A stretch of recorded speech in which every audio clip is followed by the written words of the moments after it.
नमस्कार, स्वागत है आपका मार्केट टाइम्स टीवी में। चलिए नजर डालते हैं आज कमोडिटी बाजार की हलचल पर।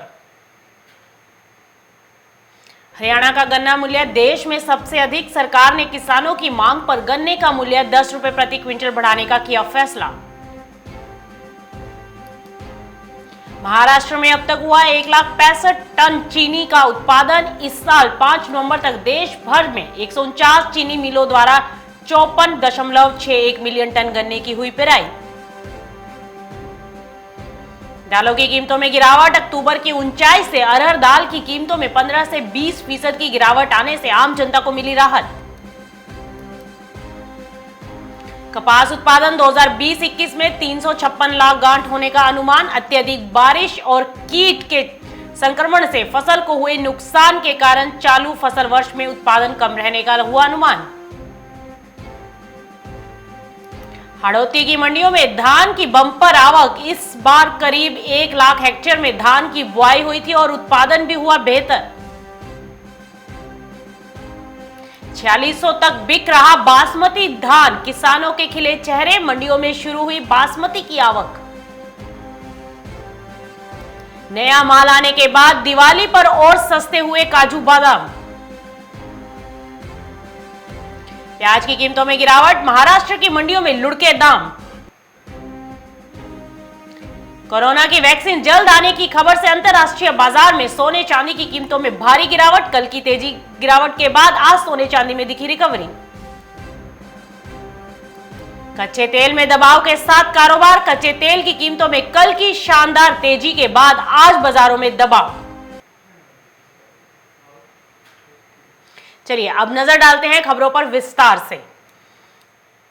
हरियाणा के मुख्यमंत्री मनोहर लाल खट्टर ने कहा कि गन्ने का मूल्य 340 रुपए प्रति क्विंटल से बढ़ाकर 350 रुपए प्रति क्विंटल कर दिया गया है और दावा किया है कि सरकार ने किसानों की मांग को पूरा किया है और हरियाणा का गन्ना मूल्य देश में सबसे अधिक है।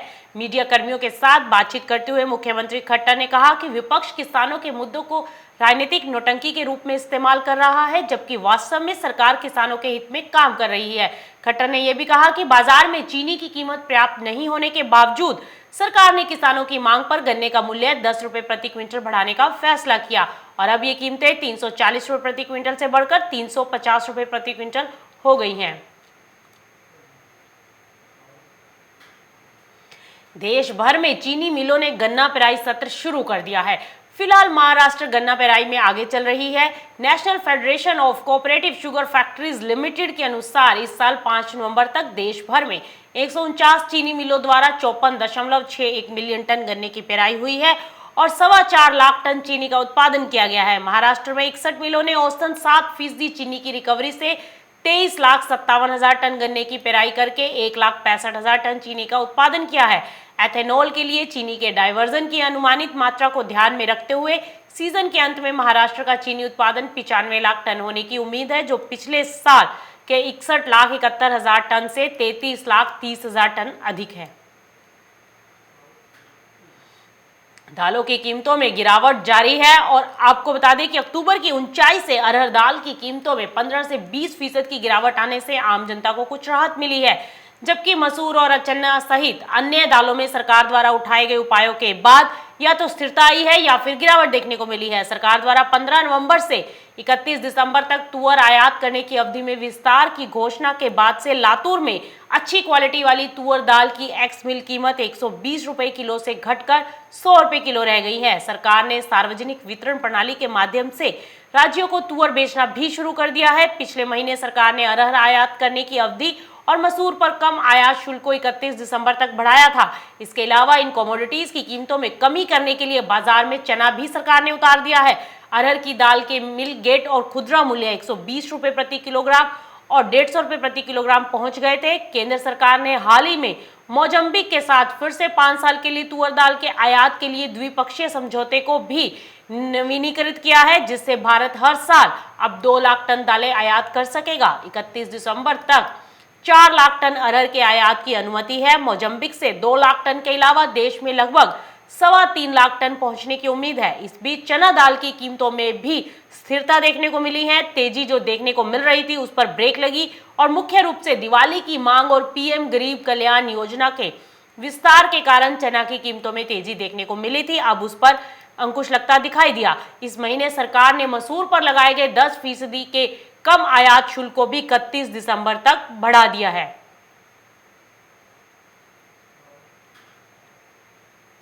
कपास उद्योग ने देश में फसल वर्ष 2020-21 में कुल उत्पादन 356 लाख गांठ रहने का अनुमान जताया है। यह पिछले साल के मुकाबले 4 लाख गांठ कम है। कॉटन एसोसिएशन ऑफ इंडिया ने एक बयान में कहा है कि फसल वर्ष 2019-20 के दौरान कुल उत्पादन 360 लाख गांठ था। कपास फसल वर्ष 1 अक्टूबर से शुरू हो चुका है और सीआई ने कहा है कि देश के कुछ भागों में अत्यधिक बारिश और कीट यानी पिंक वॉल्म संक्रमण से फसल को हुए नुकसान के कारण चालू फसल वर्ष में उत्पादन कम रहने का अनुमान है।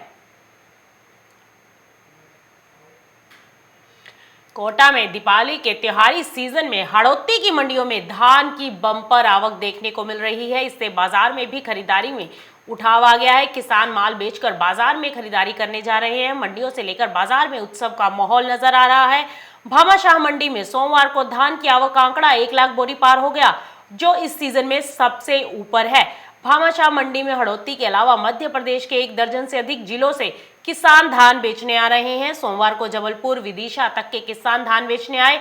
हड़ौती में इस बार करीब 1 लाख हेक्टेयर में धान की बुआई हुई थी और उत्पादन भी बेहतर हुआ।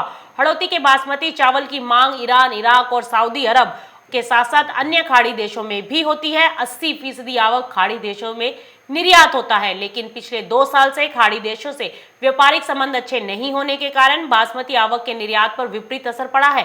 व्यापारियों का कहना है कि 3 साल पहले जब खाड़ी देशों में बासमती चावल निर्यात होता था तब भाव 3600 से 4000 रुपए प्रति क्विंटल पहुंच गया था, लेकिन अब दाम लुढ़क कर 2400 से 2600 रुपए प्रति क्विंटल रह गया है। किसानों का कहना है कि खाड़ी देशों में निर्यात होने पर ही हड़ौती के किसानों को बासमती चावल के उचित दाम मिल सकते हैं। वहीं कैथल की नई अनाज मंडी में बासमती की आवक शुरू हो चुकी है। शुरुआत में ही 4600 रुपए प्रति क्विंटल के भाव मिलने से किसानों के चेहरे खिल उठे। पिछले साल बासमती के भाव 4000 से 4200 रुपए तक थे, लेकिन इस बार भाव 4500 पार पहुंचने से किसानों में खुशी का माहौल दिखाई दे रहा है। 11-21 के भाव भी रविवार को 2750 तक पहुंच गए थे। शुरुआत में 1121 के रेट 2200 से 2300 रुपए थे, लेकिन पिछले एक सप्ताह से 2500 पार हो चुके हैं भाव और 1121 के रेट पहुंचने से किसानों में उत्साह का माहौल बना हुआ है। किसानों का कहना है कि शुरुआत में 1509, 1121 सहित अन्य किस्मों के भाव काफी कम थे। 1509 के भाव तो 1800 रुपए तक थे। इस कारण किसानों को काफी नुकसान उठाना पड़ा था। पीआर धान भी सरकारी भाव से कम खरीदा गया, लेकिन अब रेट मिलने से किसानों को फायदा पहुंच रहा है। बासमती धान लेकर मंडी में आए किसानों का कहना है कि पिछले एक सप्ताह से 11-21 और बासमती के अच्छे भाव मिलने से किसानों को काफी राहत मिली है। रेट अच्छे मिलने के कारण मंडियों में आवक भी बढ़ी है। पहले रेट कम थे तो किसान या तो घरों पर ही फसल रोके हुए थे या फिर दूसरे मंडियों में धान लेकर जा रहे थे बेचने के लिए, लेकिन अब 11-21 और बासमती के रेट अच्छे मिल रहे हैं। मंडी में इस समय आवक भी पहले से ज्यादा बढ़ गई है। काजू, बादाम हो या फिर किशमिश और अखरोट, हर तरह की मेवा की नई फसल अब बाजार में आ चुकी है। बड़ी और फ्रेश माल की बाजार में कोई कमी नहीं। बावजूद इसके मेवा बीते 1.5 से 2 महीने से सस्ती बनी हुई है। नई फसल के आने के बाद भी अमेरिकन बादाम थोक पे 525 रुपए किलो बना हुआ है। अगर 2-3 रुपए में मामूली उतार चढ़ाव हमें देखने को मिला था पीछे कीमतों में, लेकिन बादाम का ये भाव अक्टूबर से ही यही चला रहा है। हाल ही में बादाम और काजू, किशमिश का भी भाव जो है वो स्थिर देखने को मिला। मेवा कारोबारियों को समझ नहीं आ रहा कि दिवाली जैसे त्योहार में भी मेवे के दामों में क्यों सुस्ती बनी हुई है। बादाम अमेरिकन 525 से 580 रुपए प्रति किलोग्राम बिक रहा है, तो वहीं काजू 660 रुपए से 710 रुपए प्रति किलोग्राम, किशमिश 200 से 230 रुपए प्रति किलोग्राम बिकती हुई दिखाई दे रही है। लासलगांव मंडी में लाल प्याज की आवक 120 क्विंटल आज देखने को मिली, तो वहीं ऊपर में अच्छी क्वालिटी का प्याज 4011 रुपए तो नीचे में 1100 रुपए प्रति क्विंटल दर्ज किया गया। वहीं उन्हाल प्याज की आवक 2100 क्विंटल देखने को मिली और वहीं अच्छी क्वालिटी का उन्हाल प्याज ऊपर में 4740 रुपए प्रति क्विंटल बिका, तो नीचे में 1800 रुपए प्रति क्विंटल के भाव देखने को मिले। वहीं महाराष्ट्र की सोलापुर मंडी में प्याज की आवक 70 गाड़ी रही और सुपर क्वालिटी प्याज 5700 से 5800 रुपए प्रति क्विंटल बिका और वहीं नीचे में प्याज 3000 रुपए प्रति क्विंटल बिकता दिखाई दिया। कोरोना की वैक्सीन जल्द आने की खबर से सोमवार को अंतरराष्ट्रीय बाजार में सोने चांदी की कीमतों में भारी गिरावट आई। दवा कंपनी फाइजर ने दावा किया है कि उसकी कोरोना वैक्सीन अंतिम चरण के परीक्षण में पास हो गई है, जिसका असर कमोडिटी बाजार पर साफ दिखाई दिया। वैक्सीन को लेकर अच्छी खबर आने से सोने की सुरक्षित निवेश मांग घटी। इससे सोने चांदी के दाम लुढ़क गए। विदेशी बाजारों में अमेरिकी गोल्ड फ्यूचर 4.9% लुढ़क गया, $1855 प्रति औंस तक फिसल गया, जबकि गोल्ड स्पॉट 4.9% की गिरावट के साथ $1854 प्रति बैरल पर आ गया। सोमवार को सोने के दाम $100 टूट गए। कल शुरुआती कारोबार में सोने के दाम $1965.33 प्रति औंस पर कारोबार करते दिखाई दिए। वहीं देर शाम सोने की कीमतों में जैसे ही अमेरिकी दवा कंपनी फाइजर ने कहा कि उसकी कोरोना वैक्सीन 90% से ज्यादा कारगर साबित हुई है। फाइजर की पार्टनर कंपनी बायोनेटिक एसी ने भी कहा कि इस महीने के आखिरी तक कंपनी अमेरिकी नियामक से वैक्सीन के इमरजेंसी इस्तेमाल के लिए मंजूरी मांगेगी। इसके बाद कल की तेज गिरावट देखने को मिली सोने के कारोबार में, लेकिन आज वहीं सुबह बाजारों में एक बार फिर से सुधार दर्ज किया गया। सोना 2 महीने के निचली स्तरों से सुधर गया। डॉलर में कमजोरी से भी सोने को सपोर्ट मिला। सोने में कल 5% से ज्यादा की गिरावट दर्ज की गई। कोरोना वैक्सीन को लेकर अच्छी खबर से सोने की कीमतों पर दबाव बना। वैक्सीन आने से बड़े पैकेज की उम्मीद भी अब कम हो गई है। सोमवार को जहां कच्चे तेल की कीमतों में जोरदार तेजी आई, वहीं आज अंतर्राष्ट्रीय बाजार में कच्चे तेल की कीमतों पर दबाव दर्ज किया गया। इसी तरह से अमेरिकी कच्चा तेल कल के कारोबारी सत्र में 9% चढ़कर $40.49 प्रति बैरल पर पहुंच गया। कोरोना वैक्सीन की खबर से कच्चे तेल की मांग बढ़ने की संभावना है, जिससे क्रूड के दाम चढ़े। कच्चे तेल की कीमतों में कल की शानदार तेजी के बाद आज एक बार फिर दबाव बनता दिखाई दिया। बाजार में एक बार फिर शॉर्ट टर्म डिमांड को लेकर चिंता हावी हो गई। वहीं मेटल्स में आज मिला जुला रुझान देखने को मिला। इस बुलेटिन में फिलहाल इतना ही। आप कहीं मत जाइए, बने रहिए मार्केट टाइम्स टीवी के साथ, क्योंकि खबरों का सिलसिला लगातार जारी है।